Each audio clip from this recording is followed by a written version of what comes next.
Sa halos 2 dekada, simula pa noong 2005, may isang pangarap na naging parte na ng kulturang Pilipino. Ito ang pangarap na makapasok sa pinakasikat na bahay sa Pilipinas, ang Bahay ni Kuya. Ang Bahay ni Kuya ay hindi lang isang bahay, isa siyang micro-society. At sa bawat society, may mga batas, may rule book. Kailangan muna nating intindihin, ano ba talaga ang forced eviction? Simple lang. Ito ang pagtanggal sa isang housemate na hindi dumaan sa public voting. At ayon sa rulebook ni Kuya, may iba't ibang triggers para dito. Category 1, medical and health reasons. Ito yung mga di na may iiwasan. Mga sitwasyon kung saan kailangan unahin ang kalusugan at kaligtasan ng housemate. Category 2, task failure. Ito ang pinaka-rare. Mga special forced evictions to. May mga housemate na pumasok na may special task at pag di nila nagawa, ang consequence ay automatic forced eviction. Category 3, multiple rule violations. Ito ang pinaka-common. Isipin mo yung mga basic rules, yung bawal ang whispering, laging isuot ang lapel, bawal magsalita tungkol sa outside world. Pag ang mga to ay paulit-ulit na nilabag at di na nakikinig sa warnings ni Kuya, yan ay isang malaking Category 3. At ito ang pinakamalaking category, Category 4, harmful or dangerous behavior.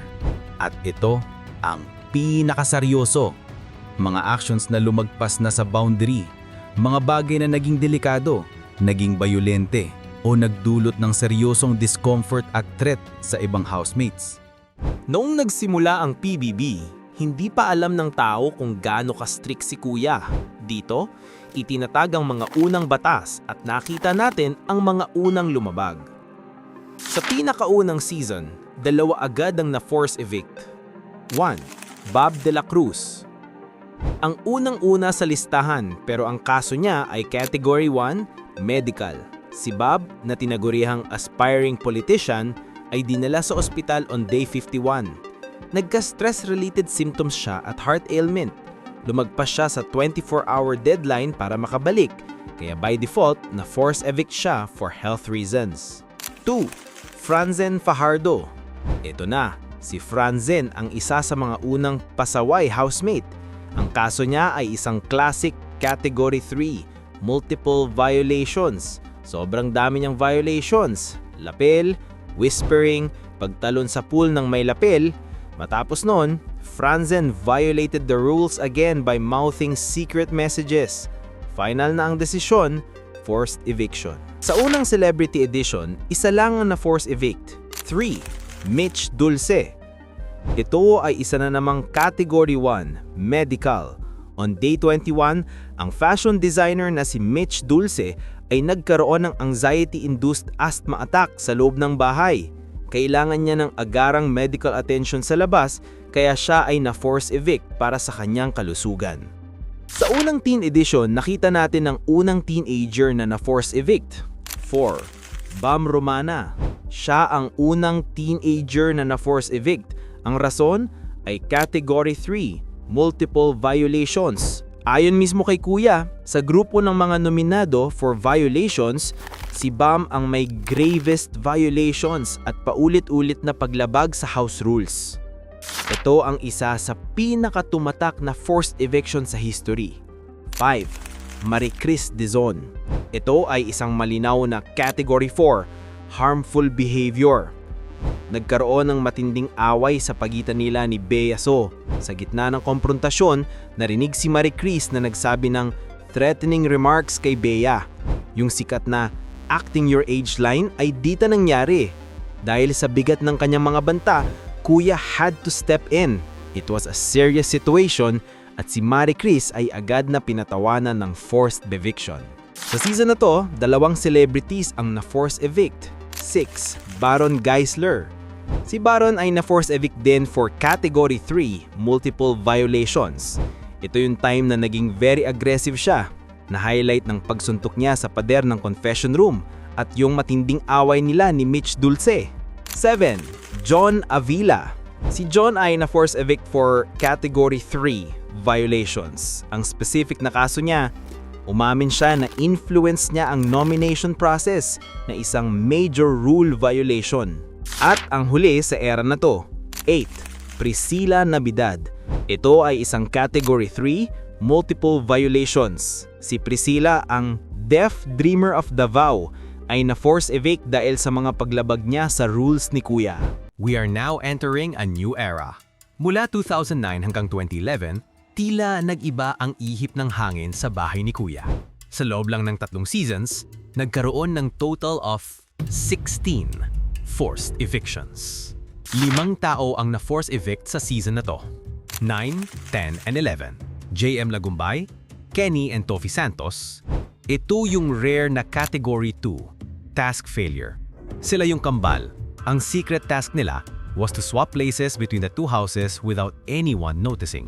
Isang classic PBB task. Unfortunately, nabigo sila. At ang consequence, forced eviction para sa kanilang 3. 5 days pa lang sa loob ng bahay. 12.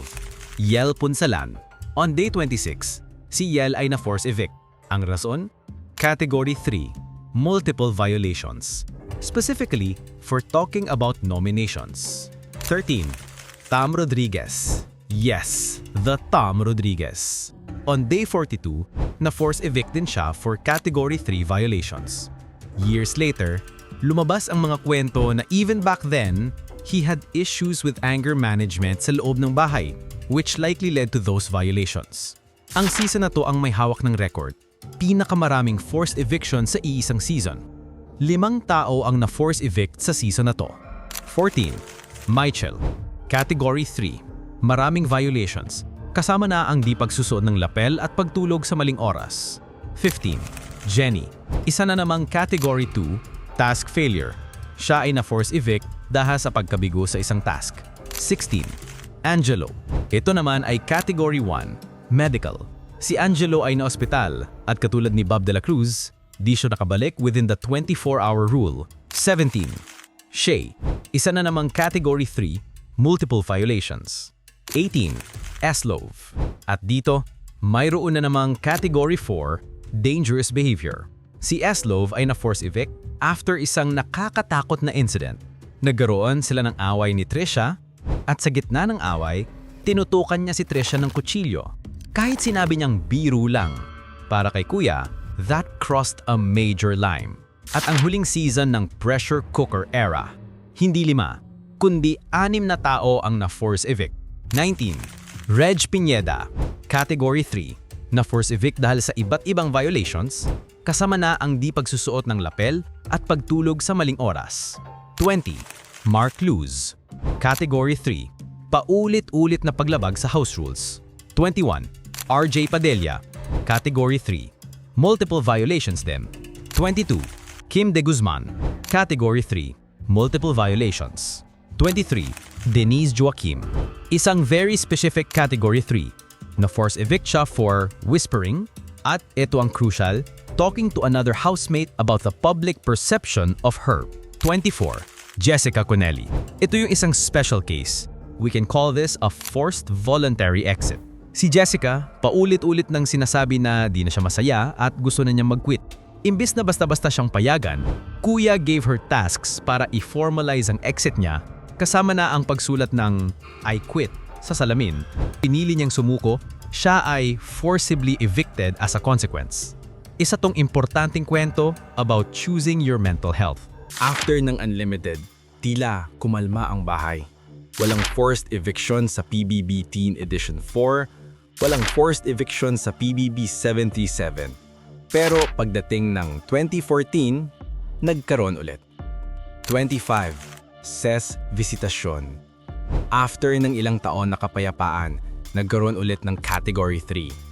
Si Ses ay na-force evict dahil sa napakahabang listahan ng violations, pag-move ng furniture, whispering, di pagsusuot ng lapel, at ang pinakamalala, paulit-ulit na pagtatanong sa mga guests gaya ni Sandara Park at pati na rin sa mga magulang ng housemates tungkol sa nangyayari sa labas.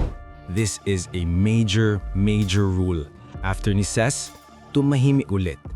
Walang na-force evict sa PBB Lucky 7, 2016. Hanggang sa dumating ang PBB 8, 2018 to 2019. Dito, nagkaroon ulit ng dalawa.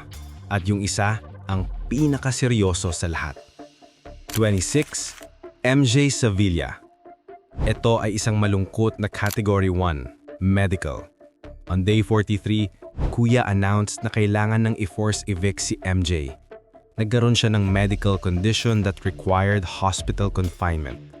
Para sa sarili niyang kalusugan, kinailangan niyang umalis. 27. Banjo Dangalan. At eto na, ang pinakahuling forced eviction sa listahan at isa ring seryosong Category 4, Harmful Behavior. Si Banjo ay na-force evict for making a rape joke. Kuya had a very serious talk with him, explaining na ang mga salitang yon ay walang lugar sa bahay niya at sa lipunan. Agad siyang pinatawan ng forced eviction. Bago siya umalis, humingi naman ng tawad si Banjo sa girl housemates. So mula kay Banjo, in PBB 8, napansin niyo ba? Wala nang sumunod. Sa PBB Connect, wala. Sa PBB Community Season 10, wala. Sa PBB Gen 11, wala. At lahat, kahit sa latest PBB Celebrity Collab Edition, wala. Ang tanong, naging mas mabait ba ang mga housemates? Ang sagot, hindi. Ang totoo, nagbago ang rules. Ito ang tinatawag kong The Great Shift. Dati, pag nakaipon ka ng multiple violations, forced eviction agad ang parusa. Ngayon, ang parusa ay automatic nomination. Pero ngayon, imbis na paayusin, binibigyan sila ng chance na harapin ang boto ng publiko. Bakit nagkaroon ng ganitong change? Sa analysis ko, it's about two things: storytelling and accountability. Mas maganda ang kwento pag may redemption arc. Pag ang housemate na nagkamali ay may chance na bumawi. At mas powerful ang lesson pag ang taong bayan na mismo ang humusga. Para sa iyo, alin sa mga forced evictions na to ang pinakatumatak sa inyo? At anong lesson ang natutunan mo sa kwento nila? Let's talk about it sa comments.